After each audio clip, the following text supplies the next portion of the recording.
Mga kapatid, mataas ang kumpiyansa ng Terra Firma Jeep papasok ng laro at nadikitan nila ang mighty San Miguel Beermen. Pero sumandal ang SMB kay Moala Tautua sa fourth quarter para manatiling perfect ang kanilang record sa ongoing PBA Philippine Cup.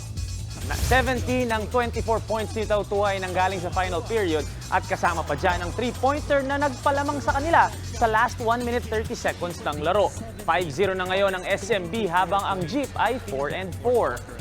At maraming fans ang pumunta ng Ninoy Aquino Stadium na may dalang iba't ibang memorabilia, PBA jerseys at mga picture na kasama ang kanilang idols para makasali sa pag-giveaway ng liga para ma-celebrate ang nalalapit nilang golden anniversary.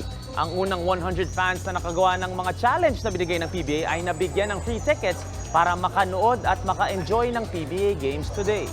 What's up mga kapatid, it's your sports Tito Mike Reyes. Huwag magpahuli sa mga umaaksyong bakbakan at harapan sa loob at labas ng bansa. Para sa mga pandiin ng sports news, mag-follow at mag-subscribe sa social media pages ng News 5. Peace and love.